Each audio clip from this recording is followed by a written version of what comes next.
think it was 21, I went to Israel for my first time. I thought Israel didn't exist. Dr. Perlow, who I used to love, she's not Jewish. I remember in front of the class yelling at me, telling everyone, his people are committing a Holocaust. I've never been to Israel. What are you? Or my whole life, what are you? Are you Mexican? I'd be like, no, I'm not. I'm Jewish. At that age, I started saying I'm Jewish. Like, that's who I am. Take it or leave it. That's who we are. Welcome back to Jew and Stew. Today's episode is a reminder that history is not only shaped by speeches and institutions, but by individuals who decide to act when chaos arrives. Our guest is Josh Andre. After October 7th, Josh was on the ground, moving forward towards danger while others were running from it. He saved lives in a moment when clarity mattered more than fear and responsibility mattered more than self-preservation. He speaks about those days not with bravado, but with a quiet moral seriousness that is increasingly rare. But this conversation is not just about what happened then, it is about what happens after, about how someone carries experiences like that back into civilian life, about responsibility that does not end when the uniform comes off. Today, Josh is focused on building, healing, and contributing in ways that are less visible, but not less meaningful. This is not a dramatic story, it is a serious one. Honest, grounded, and deeply human. We are honored to share it with you. Thanks, and have a listen. Josh, I'm so glad you're joining us today for our first ever live in studio Jew and Stew podcast. Thank you so much for being here. Having me. So, I think you're the perfect person for this podcast because two things we've been trying to convey is the diversity of Zionists, and I think you don't have the look of what most people in America think of, like a Jewish person, as a Jewish Zionist. But you know, it's interesting because I think like you fit the image I have of Israelis in my head. Like you get that vibe. And we also really focus on people who really stood up in the moment, when the moment found them, and they had to act, and they did. And you are the epitome of that person. And we've had a close relationship with you since we've formed Chicago Jewish Alliance, and I'm so glad you get to be our first in-person guest today. Thank you. I'm honored to be here. Yeah, you're amazing. I mean, since I came back from the Army, it was like the first like kind of group, like it was like the first community I felt when I came back of like, you want to go to like a rally, it's like go to Chicago Jewish Alliance. They're doing something on the corner. They're doing something here. They're bringing this speaker. It was like out of nowhere. It was something that there was never that in Chicago, quite frankly. And also, like, you guys were like kind of pretty much the fighters of Chicago. You guys would show up at the protests and things like that and counter, you know? Well, what was crazy for us, and I want to get into, like, we're both Deerfield boys from the North Shore. Like, I never thought I would be doing this in a million years. Like, kind of like what Simona says, the ethos of this is like, you know, what is that saying? Like the times choose the man, not the other way around, kind of. So I'm curious about your trajectory. So you started out in the North Shore. What was your Jewish identity like to you? I bet it was similar to mine. Not much.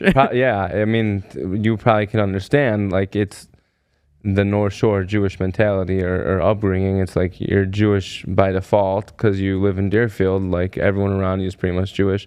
You think that's your whole world. You don't think twice of it. You're not forced to think deeply about it. So you're just like go on through life, go to school where like half the kids at least are Jewish, go to summer camp, overnight camp, whatever. Right. Everyone's Jewish. Like, have your bar mitzvah, have a sick party, like, you know, like get a ton of gifts and money. Like you leave like just Jewish, as people say. Yeah. And as I got older is when I like realized like, oh, like, that's not what it really means to be I mean, it's part of what it means to be Jewish, but there's a way to impact people that are going through that a lot more, I think, and tie them into their roots and tie them into their culture. I just happened to be a little bit older when it happened to me, and I did the work. But I have friends that never did it, and they're just like that. I mean, I went to the Reform Synagogue and hated going to Hebrew school, never wanted to go, begged not to have a bar mitzvah, like, you know, all the same things. Did a bar mitzvah, and boom, never thought of it. Went back. Yeah. Never went back to Sunday school? Yeah. I mean, your kids are probably different because you can raise them differently. It's a post-October 7th world, too. I wonder what we would have been like in that ecosystem with this now. I wonder if those same kids, like Josh, Andre, and Daniel Schwartz, that are there now, have a different sense of their identity just based on what because I feel like October 7th, for good or bad, the veil came down with what the world thought about Jews. I think too, we were taught so hard to assimilate and just fit into the tapestry of the culture we were in versus really focusing on our own identities and our own culture. And I think that in this post-October 7th world, there's definitely been like a resurgence of what does it mean to be Jewish in America? What does it mean to have a connection with Israel? And of course. I think like watching my own child, he's so much more grounded in his identity as a Jew than I ever was. And like, I'm still learning what that means. And he seems so steadfast in his like understanding of what that means to him. That's huge. I mean, you've heard the term October 8th Jews. Yeah. Dan Senor, the podcaster, talks about it. It's it's a legit thing, you know. Like it's hard to really understand it as Jews, but you are the most targeted person in the United States right now. If you look at the data, like based on groups of people, you are the most targeted person. Like you don't feel it in your day to day because thank God we live in America. You don't have to feel it. You're not gonna get like your head chopped off like it's happening in Syria. You know, but like you're the person with the target on your back, it's going to force you to have an identity shift. That's my take on it. Yeah. Well, I want to probe the identity shift because as two like people who had this apathy towards our people, there still was like something like a seed in our eye before October 7th, because before October 7th, I was seeing the existential nature of Jewry where I felt it to be important to get involved. So I wonder, a little bit. What were you doing before October 7th? Well, Jewish. I noticed it really in 2020. Oh, when there was the mini war? No, when there was a lot of social justice action happening within America, but when the women couldn't march in the Me Too movement. Yes, when like Jewish women were excluded from the Me Too and the what is it, the pink code pink and all those things, and then there was the mini war. That was a big thing. And I think that's what was part of it too, was the mini war. That all convalesced at the same time. That's when that was the first time I ever saw like everyone on social media all of a sudden had an opinion. Fuck Israel. And they knew nothing about it. I mean, bad Israel. Yeah. And they had nothing about it. And I was just having to argue with everyone. And I was a social work student. Well, I just graduated. And I was just like, you're an idiot. You're an idiot. You're an idiot. You're an idiot. You just hop on to the next thing. You know what I mean? Like, was that it for you? Were you starting to... I was already in the process of moving to Israel, making Aliyah. Speak to that. Okay, how did that start? Yeah. So how old were you when you were like, things got to change? Well, it's like a whole long story, essentially. But I was in college. Like, I have like two lives. I had like my life before I was 15. At 15, someone close to my family killed himself. My dad found him, and it like changed my life. And then from 15 to, let's say, 22, I was like a different me. And then maybe it was 21, 22. I think it was 21. I went to Israel for my first time. And then it's like the start of my third chapter. And that's when I was like, I love this place. I thought Israel didn't exist. Like I tell people, I was sitting in sociology class in Northeastern Illinois, Dr. Perlow, all right, who I used to love. She's not Jewish. I remember in front of the class yelling at me, telling everyone, his people are committing a Holocaust. Oh my God. And I had no idea what she was talking about. I'd never been to Israel, all right? I didn't even know what existed. Like I was still disconnected. But my brother went to live there for 6 months to work on some things. And I went to visit him, and I fell in love with it.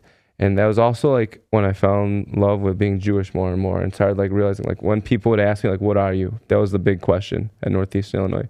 What are you? Or my whole life, what are you? Are you Mexican? And I'd be like, no, I'm not. I'm Jewish. All right.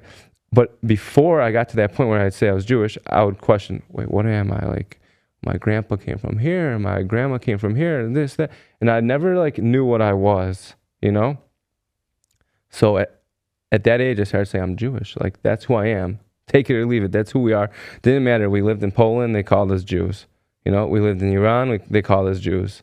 In Syria, Jews. Like every country, Russia, Jew, written right on there. Soviet Union. It was in your grade book in elementary school. Like in the Soviet Union. Mm-hmm. Yes. So that's who you are. And if you start looking into it, That's what you are. It's an ethno-religion. It's your ethnicity. It's your religion. It's your culture. It's ancient, and you're a modern version of it, essentially. So that's when I started to be proud. And like you said, you look more like the stereotypical Israeli. I always tell people, because part of my family came from modern day Iran, which is, they came from a city called Urmia. There was a Jews that lived there called Nashdidan.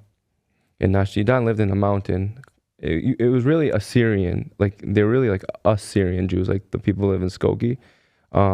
But then the Kurds came, and then the Persians and the Iranians, and the culture got wiped out. My family got pushed. It was dangerous, obviously, from each group of those people, sent to Israel essentially because there was nowhere to go. So they escaped Israel. But Israel was the Ottoman Empire, so it wasn't very safe there either.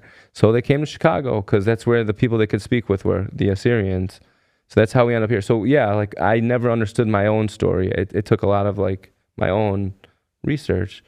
And in college, that's what I did. I remember I took myself to the Holocaust Museum in Skokie. I remember going there and feeling like, whoa, like this is who we are. Like we're survivors. We're refugees. That's literally what we are. Yeah. No, I think I get the chills because when it crystallized for me, like understanding, first of all, I think a lot of Jews come from liberalism as a background. Like we champion equality for in the women. US, but I think when you look at Israel and you start to really understand where you come from and what it represents, like you really got to see, or it sounds like you did too, just the beauty of the pluralism of Zionism. Like Arabs live there, blacks live there, like everything that people say here in America on college campuses, it's the opposite.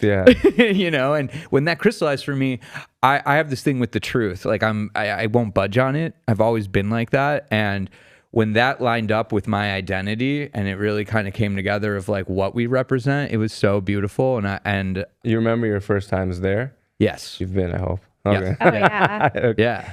Like it's life-changing. It's like, life-changing. people tell you it's going to be life-changing. Yeah. But it is. It's like, I'm going home. I'm going home is the feeling. Yeah. There's Family. like, it's in your blood. You touch the land and you feel it in your blood, like nothing you've ever experienced before. Yes. And unless you've been there and been on that land, like there's nobody can comprehend that feeling. And the wall, like there's an energy that radiated through me. And I went when I was an atheist. Like I went when I was, the first time I went to the wall, I was like the stereotypical American who was like 17 years old, who just felt nothing. And then when I landed, I felt everything. You know? Yeah. I went to Israel on birthright for the first time. And it was like, Great cool, trip. Somebody's giving me a free trip. Right, like, yay, party. Like, and I trip. had like life-changing experience my first time in Israel. But I want to back up. So you were in college to become a social worker. Yeah. And you went to Israel for the first time. Your brother was living there. And what was that experience? It was crazy. Like I remember like going to get hummus at Hummus Eliyahu. It's like this famous hummus stand. It's at a gas station. It's like, I think it's in Yokneam. It's like a city in the north. My brother was living in the kibbutz there called Hazorea. And I remember like everyone's like rushing, boom, yelling, like cutting you off in line. Like, dude, like as a little American, you're like all nervous. Like, and I go to order and they're like, what do you want? You know? And it's two Ethiopian Jewish girls. And I'm like, wait. Like, I didn't understand anything about our history still. Like, I knew I was just starting, you know? And I'm like, wait, they're Jewish? Like, I'd never seen like anything like that. I mean, our story is very American Jew, like many Ashkenazi and like eat matzo balls and eat bagels and lox. And like, that's not the story for every Jew. Like maybe for like half of us or however many it is, I don't know. So it was crazy. And this guy had payas, you know, big ones. And he had a big kippah on. And I was like throwing the hummus, boom, boom. And the food was so good. And there were soldiers there eating. And it was like, whoa, like this is awesome, you know? And then when I saw the soldiers more and more, I was like, I have to go. Like, I have to go be a soldier. And I like really looked into it and I was like driven to do it. But again, I was like, oh, I'm a Jewish American. Like, I got to go home. I'm finally doing good in college. Like, but inside me, I was always like, I'm going to finish college. I'm going to go. But like, it was like, there was always that doubt, you know, like anything you do in life, you start a company, you're going to have like a little bit of a doubt, like, even though you're like, I'm doing it. So that's where I was. And the experience was unreal. I mean, I always loved Jerusalem the most. It's where I lived also. Your story to become a soldier is quite interesting. Do you want to talk about your attempts to join the IDF? Of course. Everyone always wants to know. So I made Aliyah, which means, literally, it means like you're going up, like your soul is going up back home, and moved to Israel when I was 26, 4 days before my 27th birthday. In Israel, you go to the army when you're 18. It's like here, kind of like if you're a Jewish kid, you go to college when you're 18. You finish high school, boom, boom, boom. You have like this track, typical track. Well, in Israel, it's a typical track. It's almost like they say everyone goes to the army. It's almost everyone, not everyone, but that's how it works. So here comes a 26-year-old. The oldest age you could apply to be in the army is 26. So I knew I had to get there before my 27th birthday so I could apply. I get there, I'm like there a day or two, boom, apply. 2 days later, I turn 27.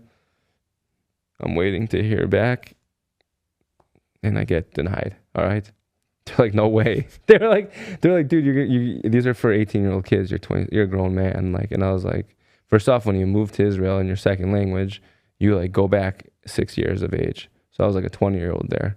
Because you're like a baby. So like if you date someone, you got to date someone 6 years younger than you. Because a 26-year-old girl is going to flick you in the head. You know, like Israeli girls are like, no, they don't mess around. Yeah, they don't want to do it. Yeah.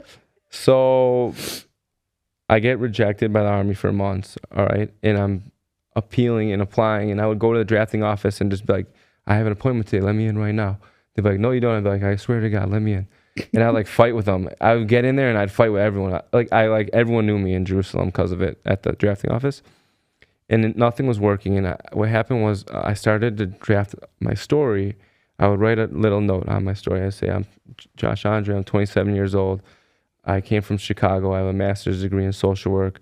I was the Chicago Golden Gloves champion. I know how to fight. I have a purple belt in Brazilian Jiu-Jitsu. I taught myself Hebrew in 2 years. I came here to follow my dream to draft the army. Help me. And I would take that note and I would give it to politicians because I would meet them sometimes at like new immigrant events. So I got into the president's house. All right. You got into the president's house. I got invited for this like event, but obviously I ran over to him. I was like, hear my story, take my note. Boom, boom, boom. That's President Herzog. Great guy. I never knew that story, but yeah, that's crazy. That's incredible. He's the man too. So it didn't work the first time. It was like I planted the seed. Then I went to some other politicians. They didn't do anything. Then I went back to the president's house. And at that point, he's like, okay, now I know this crazy guy. So I again, tell him my story. I don't think I gave him my note. Then what happened was I got rejected again by the army. So I had been rejected several times. And I'm totally down. I'm freaking out. So I do what's best. I was told when I moved to Israel, no never means no in Israel. It literally never means no. Miracles happen there. I don't know how to explain it. I hit Facebook real hard. I'm like, I'm just gonna write in all the Facebook groups like the story from my note, and like these different groups for like people drafting and like all these things groups. And I started spamming my story, and it was like blowing up. And his assistant, they kept tagging his assistant. All right, she's awesome. Her name's Talia, and she called me the next day and was like, Mazel Tov, like you're in the army. Wow. That's a love story too in there with you in Israel and you just wanting to be there for her. I was not accepting, no, Danny. That kind of discipline is just in any field. It was a true dream. Like, yeah, that's beautiful. And then so who accepted this? How did you get in? Okay, so what happens is I get acceptance in the army. I go into the drafting office. I go to everyone. I said, "You told me it wouldn't happen. You told me it wouldn't." I remember. I was like, "I'm in it." And then they're like, "You're a pro." They did the medical check, and my eyesight was like -6 something. Like I grew up wearing glasses and contacts, and they told me, "You can't be combat." And I said, "What?" I was like, "I will kill someone right now." I'll prove you to I was pissed. I was like, I was going nuts. Yeah. And they told me, "Don't worry, you can go get LASIK eye surgery and come back in 3 or 4 months." And I said, "Okay, I'll do that 100%." But like, who cares? I went and did it. I come back, and first off, these dudes are idiots in the army. This kid's checking my blood pressure. He's putting it around my leg. No. All right? I swear to God, he's putting it around my leg. And I drank a coffee. I didn't drink anything that day because I needed some energy because I was like doing testing and stuff there. So my heart rate was like off the chain. So he's like telling me like, "Dude, you can't be like in combat. Like your heart rate's terrible." I'm like, "Listen, you idiots. You're checking my blood pressure on my leg. you're pissing me off. Like, then like you get some guy doctor coming who doesn't care, you know, he's just like in there just, so everything was a fight. I get placed in this unit, Golani, all right? Everyone knows them. They're like the biggest unit, you know, a lot of their soldiers got killed on October 7th. I do not want to be in that unit. There was one unit I wanted to be in, the unit that Fauda is based off of. It's called Yamas, Mistaravim. That means like Listarev is like to dress up as an Arab and going undercover. And that was the only unit I wanted to be in. And I was destined to be in it at that point. And what happened was I took to Facebook again, doing what I do best with my story, asking for help. And the commander of the unit, he kept getting tagged. All right, people were tagging him, and someone was tagging his assistant. I don't really know. These assistants are the where assistants it's are at. bad. And who knows how many assistants there was. It was like, I didn't know Hebrew even that well then. I get a call the next day from his assistant. I swear to God. All right, and he tells me like, we'll get you in. And then I get like a text from him saying, Basha Tova, which means like, in a good hour, it translates to. I didn't know what that meant. It was just like, congratulations. So I was like, went to my friends like, what does this mean? And they're like, dude, you got in. And I was like, what? You got in. So I got into the basic unit. I had to go through a whole selection process and try out and everything. That was a week long and all these things and the training. But I got into like the basic unit that feeds into it. I went to basic training from there. That's remarkable. I think, you know, you being a Meshuggah I just relate to that with the work we do in the diaspora. Like if we have to get from A to B, there's no map, no book that we could read about, like we're in uncharted waters here. We're like you said, we're a little bit different than the centralized powers, like in Judaism. Like we don't think Zionism is a dirty word, and we felt that in the ecosystem that we were like operating as a Jew before us, it seemed like people were whispering that word, and what we saw was like, we have to get this organization up by any means necessary. And even like early on with like DePaul University, where of course. Like I remember you made your name. Yeah, we made our name there because it was a little bit like us being Meshuggahs. It was like, here is where like the jihadists are having their thing, and rather than be like, normally I feel like Jews would be like, okay, well, we need to get permission from the right people, we need to do and we kind of took this like approach of like, no, that's their grass spot, this is ours, and we're going to throw an event, meaning like there was no roadmap. We did whatever we could, whether it was Facebook stories or like just getting the word out. Like it was just Rabbi really Mendy. scrappy. Yeah, Rabbi Mendy was there with his kids and wife. Yeah. He was the first one to validate our work in a different way, where it was just like, this is not just a bunch of people showing up. This is like some of the institution there. He was really great. Habads have been wonderful. Yeah. Wonderful and so supportive to work with. So back to the timeline. So you go through basic training, and do you come back to America after that? No. So I go through basic training, and during that, it's 4 months long, and I think like maybe 2 months in, they'll take like the strongest guys from every like platoon, basic training platoon, and they form like a new platoon, and they say, we're going to prep you for the tryout, for Yamas. Let's see who can make it. And a lot of kids fall like during that time or whatever. And then maybe like with like a few weeks left in the basic training, they send you out for a week-long tryout. And is it like a hell week? So it's a hell week, totally. It's the only, I think it's the only unit in the IDF that you actually do the tryout after you draft. So the other ones are like kids in high school trying out. Right. Like, you could eat those kids alive. Sure. You're in the army now. They could destroy you. Mm-hmm. So and you're learning Arabic. Right? No, so at that point, I'm learning Hebrew with the Arabs. I'm learning Hebrew with the Arabs in my unit, okay? Because I'm in a unit that has a lot of Arabs, all right? Because that's the Muslims, Christians, Bedouins, Druze. I'm talking about Israeli Muslims, Israeli Arab Christians, Israeli Bedouins who are also Muslim, and Druze are all in the unit with us. So there's no apartheid. They're your brothers. They lead you in to dangerous places. Like, it just blows my mind. But anyways, I have to put it out there. I get it. So I go there for the hell week. The unit I'm in also takes people from other professions and units. So like say you were in the Shin Bet, which is like the Israeli FBI. Some of those guys will leave and try out for our unit or from other units. So it is very competitive. The Hell Week was insanely hard, and I was in the best shape of my life. I was like, I'll never be in the shape that I was then, and I've been in good shape. And I crushed it. You won the Golden Gloves. Yeah. You were in good shape. I was in better shape then, I think. Like, not for the Golden Gloves, like for this tryout, literally. And I remember, like, there were times, like, during it, like, my muscles were, like, giving out. I was the old guy. I was, like, having to stretch. Like, I was 28 years old, I think, by then. And 15 of us finished, I believe. There was, like, 100-something that did it. 15 of us finished, and 11 of us got chosen for the training. Oh. So we went into the training. And the training was really hard. It was a lot of Soviet Jews that were like in the unit or went through war or whatever, terrorist attacks, that were just freaking like nuts. And the Soviet dudes are the worst. I'm sorry. Saying, oh no, they killed me. I had like a Georgian guy that was running my course. That dude was like, he was like, I wanted to say Hitler, but I can't. I felt like, dude, I hated him.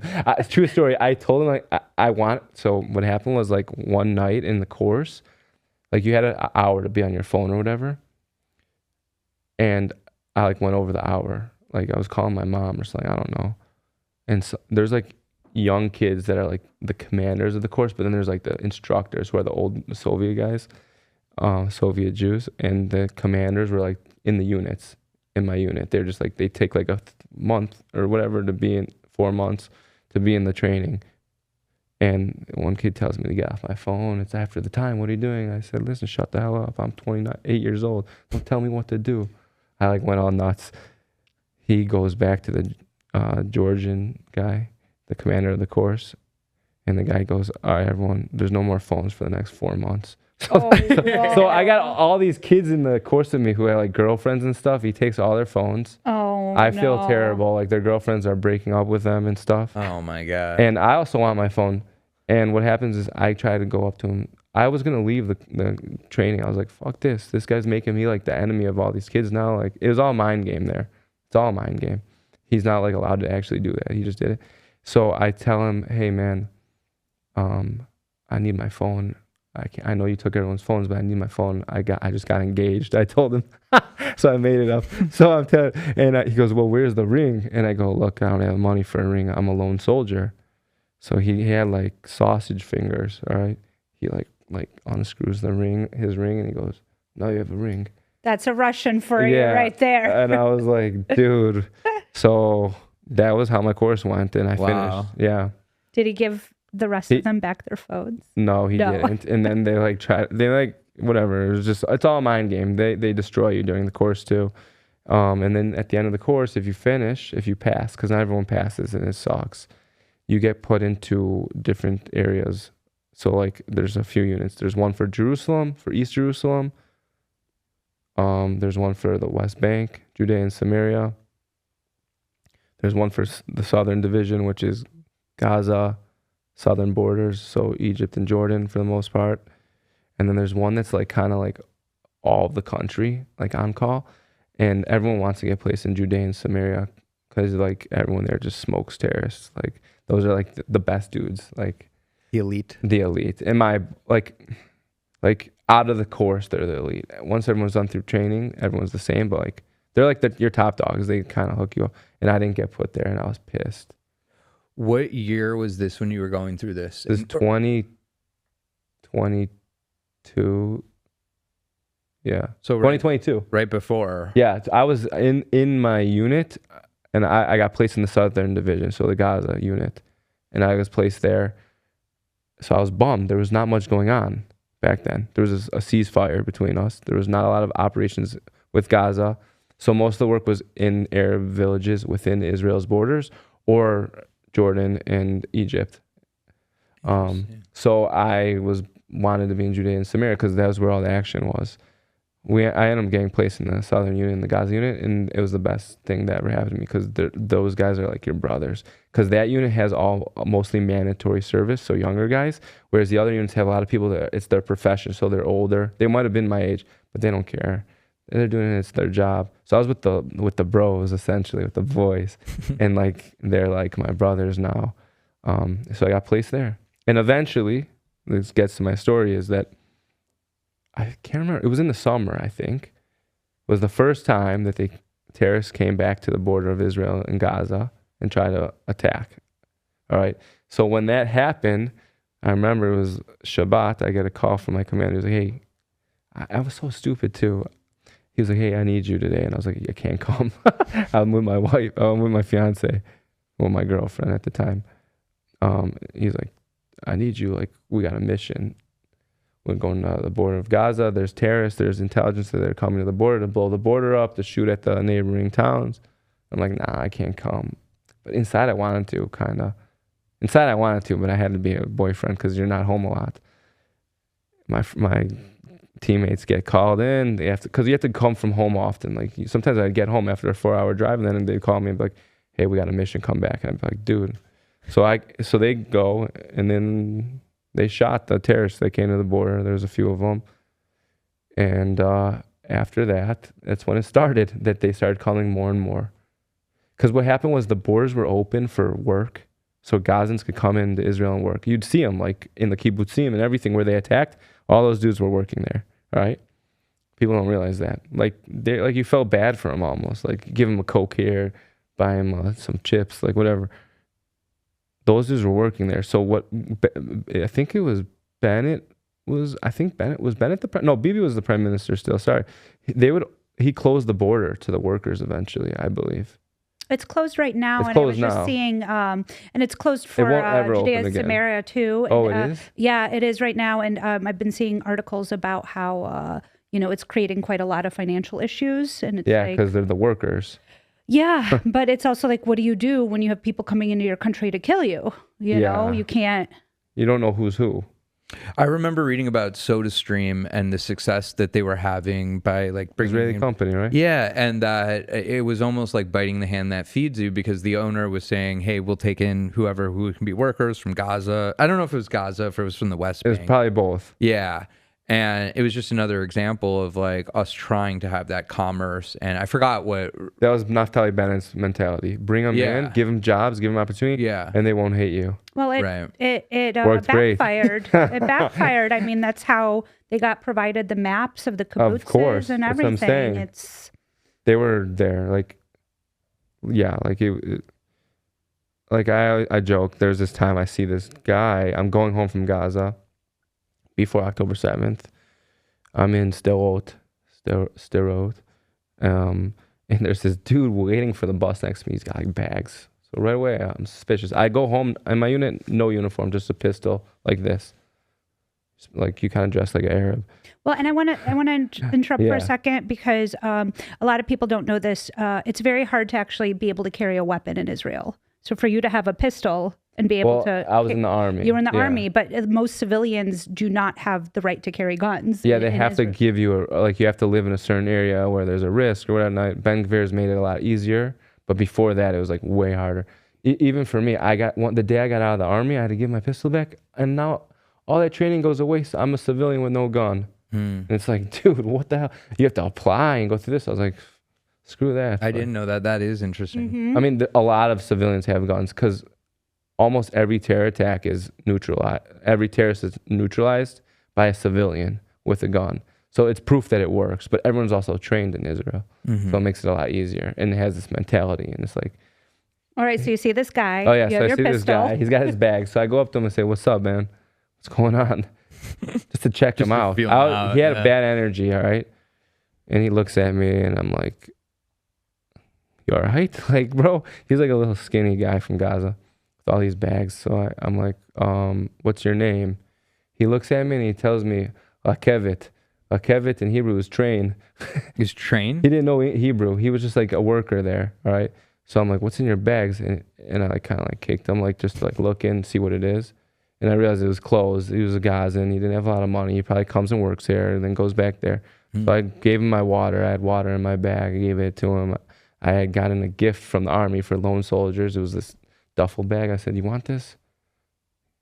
Just take it. It's for you, man. Like, we're neighbors. Let's make this work. Yeah. Meanwhile, I'm with my team. We're drilling his freaking terrorist buddies that are coming to the border all the time. Because what they were doing is they would come to the border, the terrorists, dressed like civilians. All right? Swear to God, dressed like civilians. They behind them have like a team of, or like embedded with them essentially, their team of journalists. Behind them, you would have Hamas terrorists in uniforms, like their police with rifles. And then you'd have ambulances. So it was like, bring the whole family, bring the show, all right? Then those guys on civilians, those terrorists, they're undercover terrorists, but they're like in front of you, so you know who they are, would have weapons, guns, grenades, bombs, a lot of bombs. And they would try to come running at the border and blow the border up, or try and throw the bombs, or try and shoot at the neighboring kibbutzim, or the soldiers that were there. So people don't realize this, but before October 7th, they had blown up the border. With my own 2 eyes, I saw it. Blowed up the border, shot at us, thrown grenades at us, done all of this. And people don't realize, the border is a dinky fence. There's a fence 50 meters back that's in Israel already that goes 50 meters into the ground. But the purpose of that is to prevent tunnels. That fence opens because, like, in order to get to the border, you got to open a fence to get there. So what happened on October 7th was whoever was guarding that just got shot and killed when they rammed through it. So we were working the border a lot because my team specialized in going in on undercover as Arabs, but because we're the Southern Division, we also specialize in sniping from moving vehicles. So we would be moving through the whole border all the time. There's intelligence that they're coming here today. We drive there. We have to move around. You have to be on an angle, like all these different things.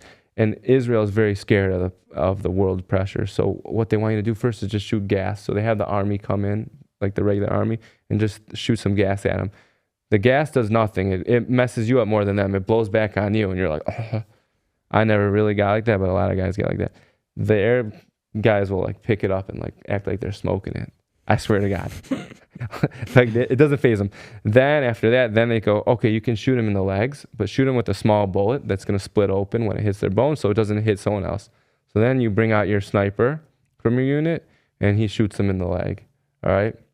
So everything you can do to stop the attack without killing. Well, you have to get permission for each thing. So people think we're just killing people left and right. No. We're going through a lot of procedures to get there. So, like, you should shoot that dude in his head. He's looking at you. There was a time, I remember, I got my scope on a guy. He's running at me with a bomb in his hand, and he's 200 meters out. 200 meters. It's not that far, right? I don't really know how far. What, do you need an okay to defend I'm yourself? telling my commander, I said, I'm about to light this guy up. He's running at us with a bomb, and he's yelling at me, no. Wow. No. And I said, dude, what in your right mind? Dude, we have kids behind us in school. Right. Like, we're not talking 200 meters to us is like 200 meters towards kids. Like, these are people that know there's a gun pointing at them and they're still going to run at you with a bomb. And they would blow themselves up in front of us sometimes. I got a video of when they blew up like 8 of them in front of us. 6 or 8, I don't remember. And then they post, so this is what I'm getting at. They would post everything online at the end of the day. So all your actions that you did that day, you'd see online later. So you'd see like Abu Yadu Dadu got shot, he died, or he got shot in the leg or whatever. And then their propaganda online. They had no shame. They would post it all that same way. So the day that they blew a bunch of themselves up on the border, which it was like this area where they'd shoot at us all the time because Israel built like a cement wall there because they'd blow it up and stuff so often. But what they do, they'd hide behind it and attack us. So when they blew those guys up, I saw the same day Israel what's the word, like when you like surprise attack someone, ambushed innocent Palestinians or whatever. I'm like, bro, they blew themselves up in front of my eyes. Boom, body goes flying in the air. What do you think is wrong with the cognitive dissonance of the international community? Like how there's no army like that in my mind. That is because there's no one dealing with that. It's a Western world. Like, so they just can't calibrate. They can't understand. Danny, I always tell people when I speak, like, we're talking about human beings, right? You can have a dude like in Papua New Guinea or like Africa that like literally still is tribal. Like he like doesn't speak, like he speaks in tongues. He hunts. There's some people that are cannibals still. He's the same as me and you. He's a human being. Like, it's the same being, you know? So why can't you go to the Middle East and have a hard time believing that there's still people that are willing to kill themselves because they hate you so much? Yeah. Or because they believe in that. And there's a scale of how primitive people are. And I always joke, like, you got the Americans here, the least primitive. You throw the Israelis in the middle, the Jewish Israelis. then you just throw the Palestinian Arabs over here. It's not politically correct to say, but it's just the truth. It's like Israelis are more primitive than us too. Believe me. Yeah. But they're not like that. So Yeah, well, people talk about whether you can compare cultures, and I definitely think you can by the value system. You know, like if you're investing into the next generation of your community, that's a good value. yeah. If you're blowing 100%. yourself up, that's a bad value. And if it sounds politically incorrect, so be it, because the reality is it's detrimental to them. Like if that's their mindset where they believe don't it. invest into, they believe it. And I think ultimately they're the ones who suffer from it, Yes. unfortunately. They perpetuate this. They suffer 100%.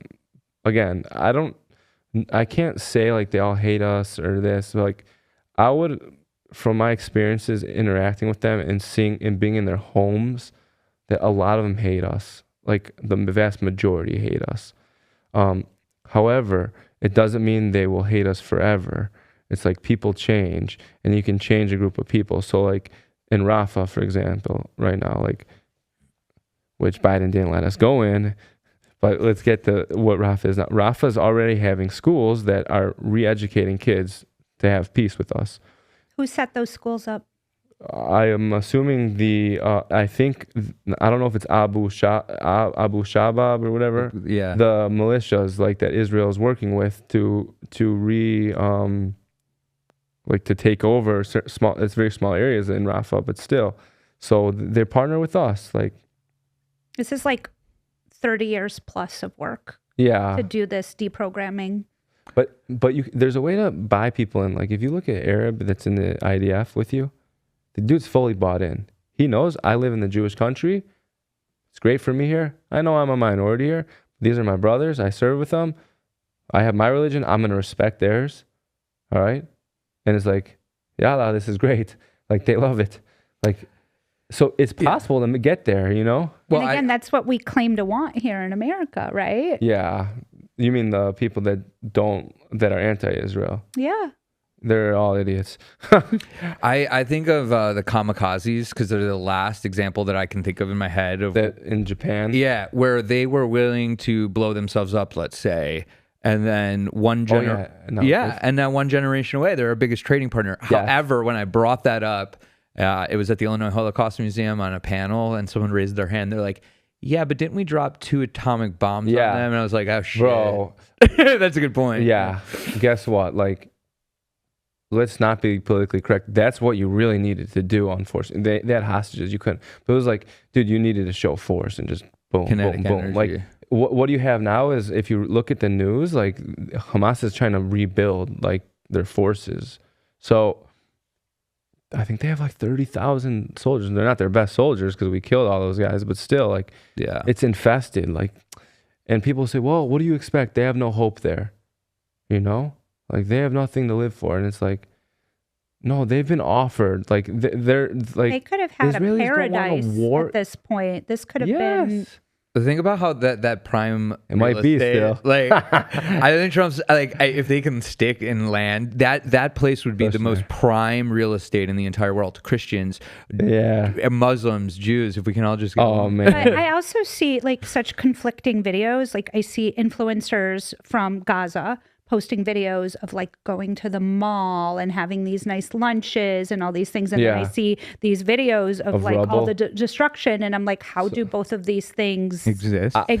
Like there were beautiful spaces. Like it's like. You mean they're going to malls now, you think? Or I'm seeing videos now, but it's like also like we had no hope, but also Gaza was amazing and now it's destroyed. Yeah. Like you either had a great place you lived in or you didn't. And like, it was an open air prison. Well, it's like the conflicting information is really confusing. Like as an American trying to like process the information where, you know, we were sent constantly. It's really hard.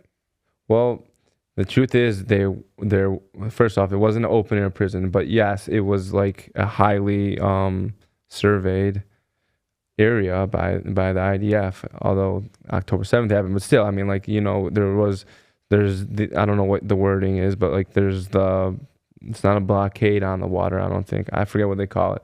I know what you mean.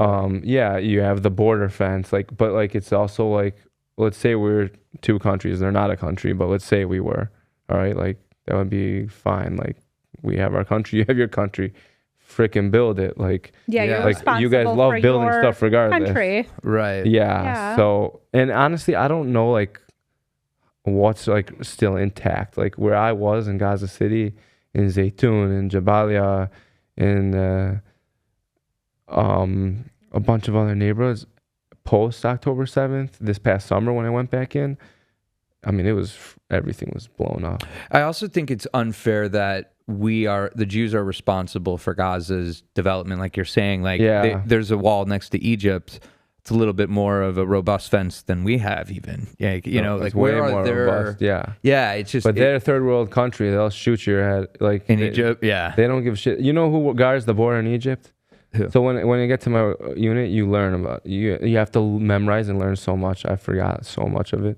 So I had to learn the border. I used to have to know every number on the border, every block. Like, what's this? What's that? They literally put prisoners guarding the border, to like Egyptian prisoners on the border. All right, not with a gun, and their like commanders are armed and they'll like come check on him like every once in a while, and like if he's like sleeping, he'll like hit him in the head and start beating the shit out of him.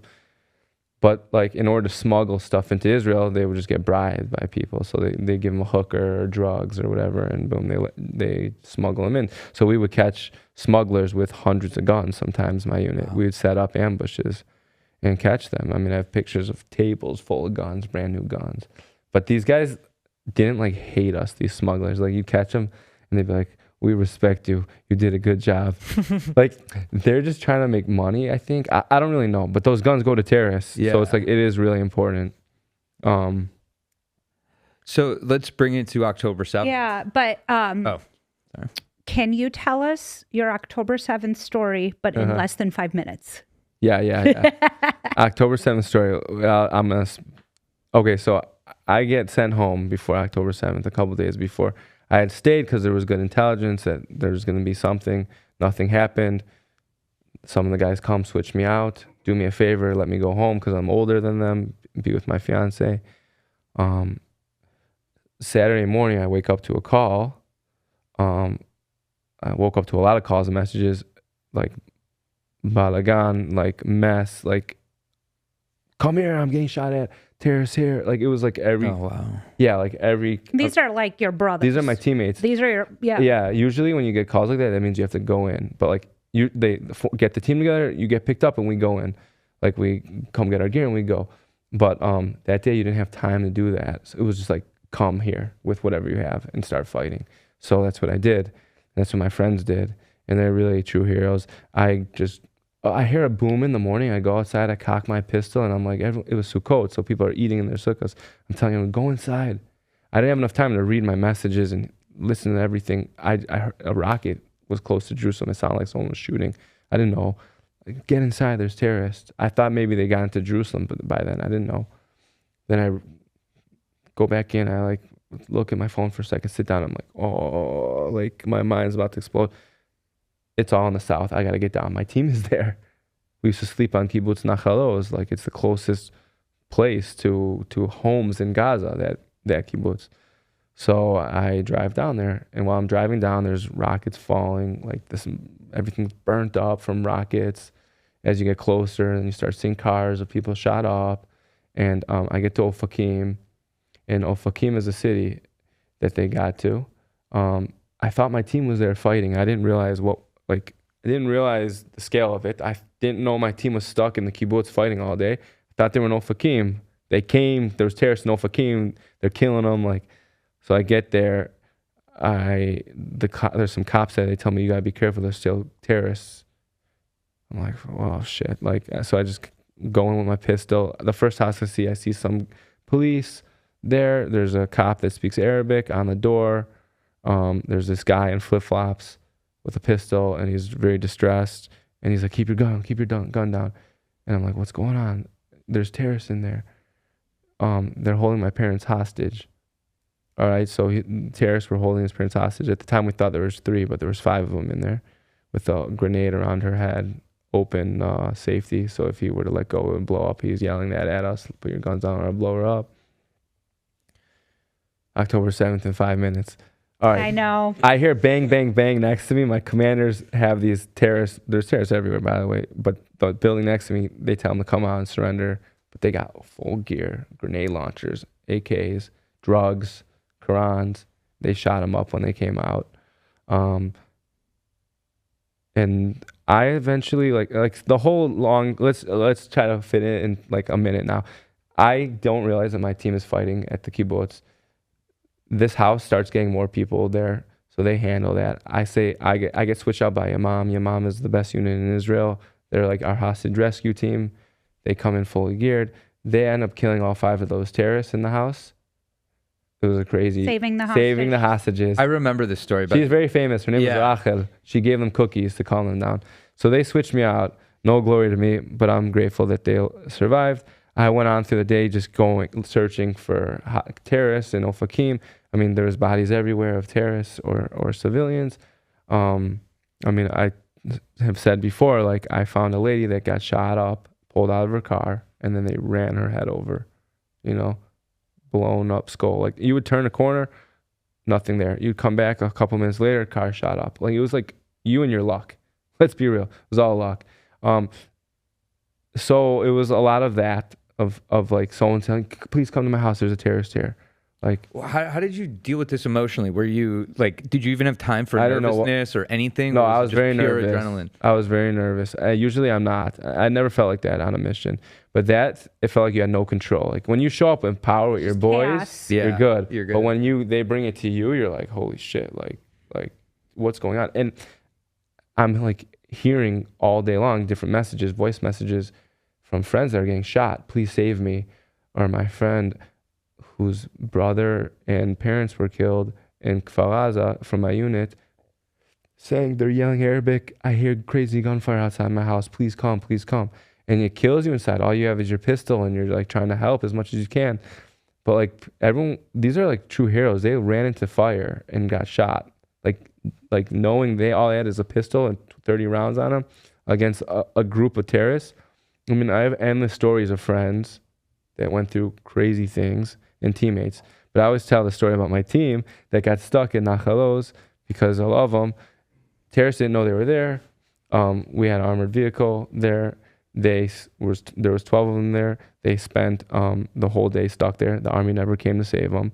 And they killed over 100 terrorists alone in the kibbutz. Wow. Just sniping the hell out of them from the cars. Half my teammates got shot before they got into the armored vehicle. And my commander, Yaakov, was killed. I was just going to ask you to tell the story of how you got your commander's body. Oh, yeah. So at the end of the day on October 7th, or like sometime in the night, we all came together at some intersection and they came rolling up in the armored vehicle. It was like it was all shot off. It got hit with RPGs and everything. And I didn't have my gear. My gear ended up getting stolen by Hamas, by the terrorists, and we found them wearing it on Telegram. You're like, that's my vest right there. I took a vest from like a dude that got shot or something. I don't even know. Like that's how it was on October 7th. I took it from someone that took it from a dude that got shot. So my buddy Cameron, I go, I need my gun. Where is it? Is it in the car? They told me my gun's in the car. And he's like, dude, like, you don't want to go in there. I mean, he said, like, I'm tired, I'm hungry. And I'm like, dude, he's like, you don't understand what I went through today. And I didn't know what they went through yet. And I had heard that Yaakov was full of holes in Hebrew. Someone said it on the phone call, but I didn't know what that meant still in Hebrew. So I didn't understand. But when he told me, don't go in the car and get your gun, Yaakov's in the car, I didn't realize. I mean, I did eventually. He goes, I sat on his body all day while I was fighting terrorists. They were trying to steal his body. He died defending the kibbutz, the families there. He was raised religious. He didn't have to go to the army. He chose to. He was a great guy. They gave his life. And I had to, with a couple of teammates, pull his body out of the vehicle. And he had gotten shot in his stomach. I think he got shot from the side. He also had the shield. He had my job. I mean, I would have been doing what he was doing because I held the body shield. I would be the first one in with a pistol, with a laser on it, with a shield. And when we go in a house and the team comes behind me. So he had that, and he was the one who was killed. And when I pulled his body out, I mean, his body just started dripping blood all over me. and his body started splitting open. I mean, it was horrible. It was really horrible. And I took him with my other commander, Itzik, to the rabbi who pronounces him dead. And they're just a horrible day, horrible experience. It was the first time seeing my friend die, like dead in front of me, because he looks alive. It's kind of weird. But I always tell people also, it's like that whole day like was like a mind fuck. But like I also felt like I had seen, like lived it before, because movies are so real. Like if you've seen Saving Private Ryan's opening scene, it's like That's what you went through. it kind of felt like you lived through that, like in a modern version, and it like felt like when you see someone shot up on the ground or whatever, like you felt like you'd seen it before. Like it wasn't that like abstract to you. I think you probably, I don't know. Well, I'm just going back to like the beginning of our podcast about whether or not you would have been in the army, and then thinking about what you did there, and just as a Jew, and like what it makes me feel knowing that you're there, and especially both being like Deerfield kids, to see like, you're, you know, like you're You're fighting here. That's how I see it. I really do. I have an appreciation for like every kind of Jew, but like Terry. I have appreciation for it, for real. Like I won't go to the protests. People are always like, dude, I ran protest today. Go help support them, or like go fight. Like they're coming to protest the Jewish comedian, and I'm like, dude, I can't go. Like my body can't handle it. Like I'll straight up tell them, like I can't. Like I'm already like always on edge. There's a gun with me like 24/7, unless I'm somewhere I can't bring it. Even in my house, I go to the bathroom, it's with me. I can't go to like some protest. I can't. Well, I mean, they're literally hunting for IDF soldiers on DePaul campus. Yeah, Like, I mean, Max. Shout out to Max Long. Yeah. He's got a great organization, Growing Wings.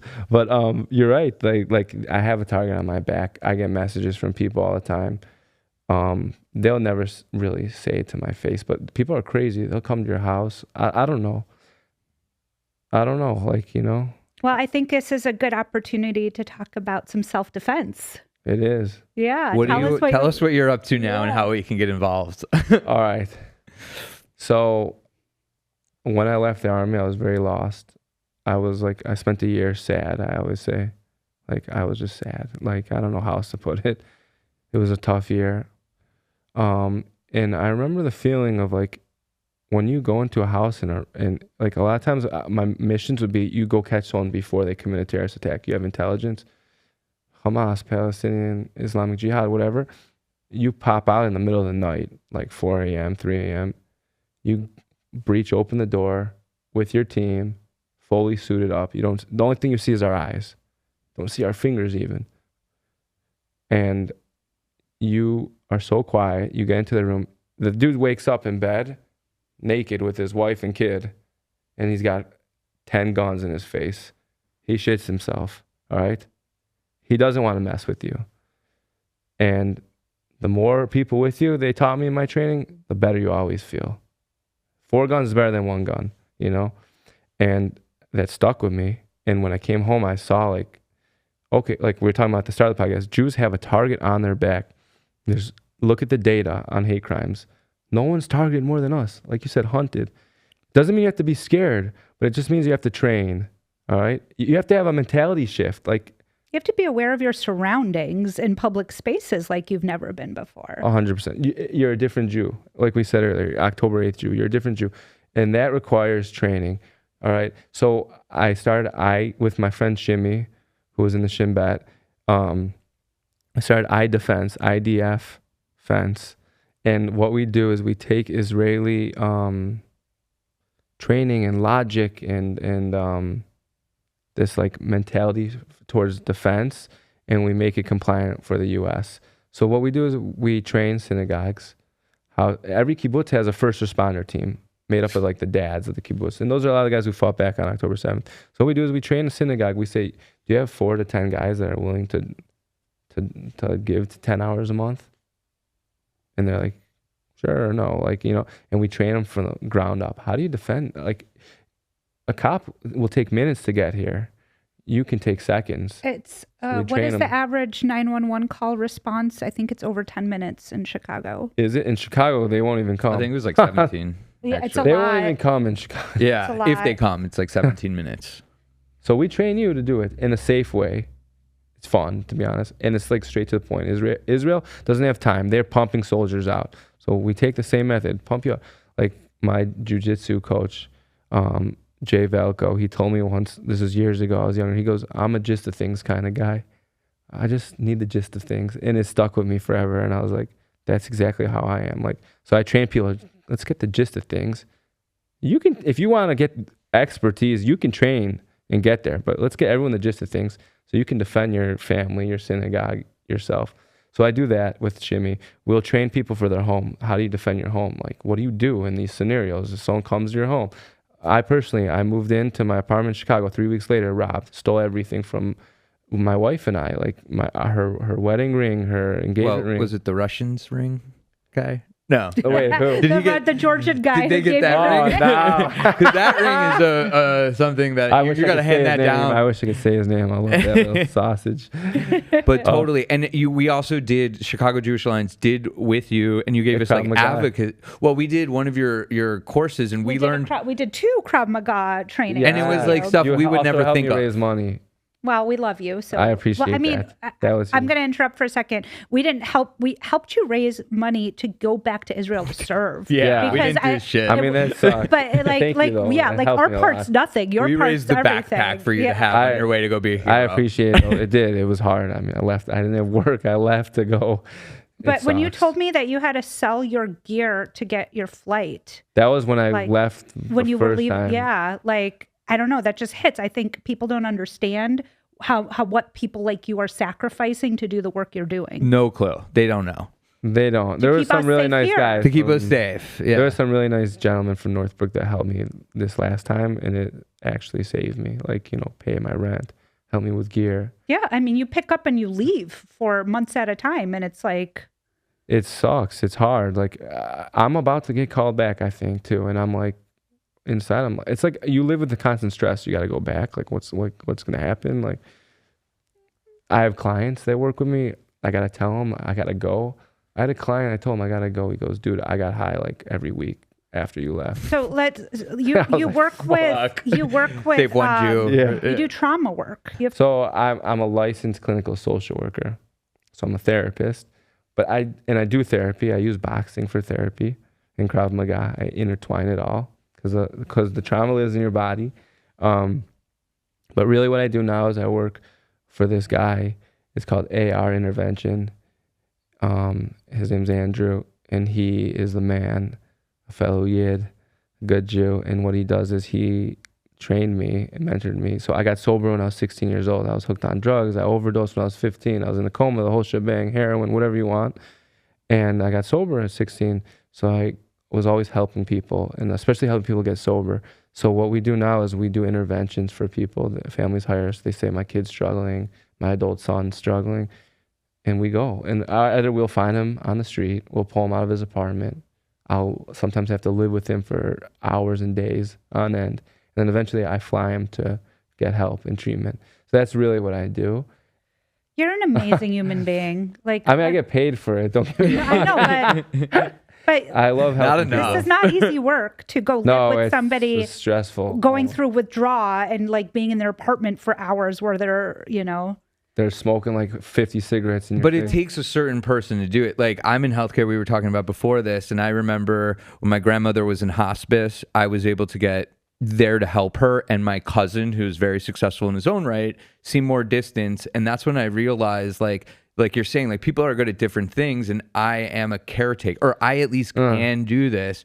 And that's kind of what opened up my world. Yeah, lean into it. And you don't know until you're in that moment. Not everyone can do what you can do. Yeah. Like, I think it takes an incredible person. And I actually think I understand you more from the beginning of your story about the discipline that it took for you to be where you are today. Because everyone sees you as a hero after the fact.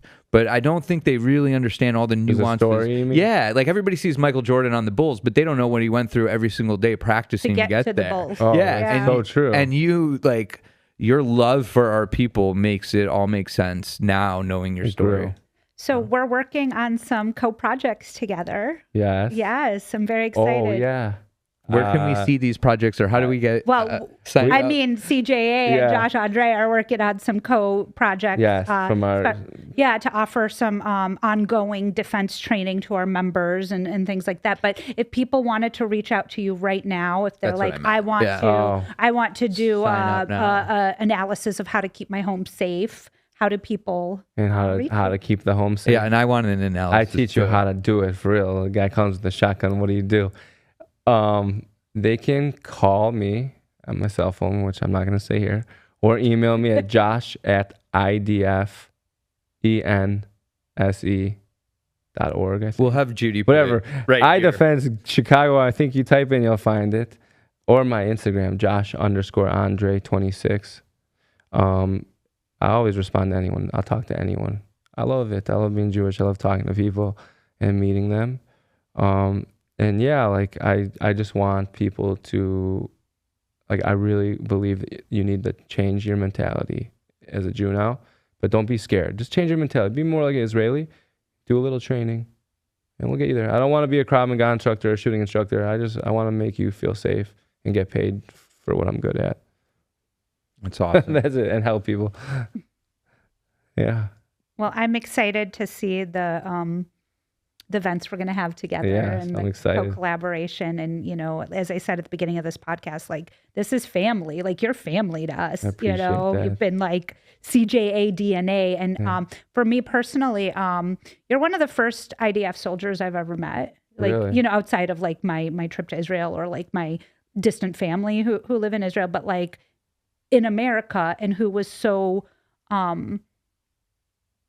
not scared to stand up and talk about it and talk about the things you've seen. Because I do think it's really hard for people to have seen the things you've seen and done the things you've done to come and talk about them in this way. So I really always appreciate your willingness to I can't like, I imagine you live through it every time you tell this story. Like you're reliving that trauma, and I know how hard that is. It's good though for you. Like, driving over, I was like, fuck, I don't have energy to tell my story again. I need a new story. And I was trying to think to myself, what could I talk about that's a little bit different? But it's like, right before I start talking, I say to God, I'm like, just tell my story. Like, I don't know. I don't know. Your story has changed my life and moved me. Yeah. So I think the more people that hear your story and your experiences, the better in this world. And younger and older. I think like that recalibration for what it's like to be in the diaspora as a Jew. I think that message needs to be like, young kids need to see someone like you, and old people need to sober up to where we are now and what people like you are making sacrifices for, all just to continue to live and be Jewish and proud. So thank you so much for coming on and speaking to us today. It's my honor. It's been amazing. Thank you. It was my honor. This was Josh Andre. Not a headline, not a symbol, but a reminder of what quiet courage and moral seriousness looks like when they're lived, not performed. Stories like these don't ask for outrage. They ask for attention. If this conversation stayed with you, subscribe, share it. You can find Jew and Stew on YouTube, Apple Podcasts, and Spotify. Thanks for listening. Follow the Chicago Jewish Alliance to stay in the loop, and subscribe to this podcast so you can see what's coming next. We're going to have speakers that represent the entire spectrum of the Jewish community, from philosophical thinkers, from soldiers, people on the front lines of advocacy work on universities. Thank you for being here. We'll see you next time.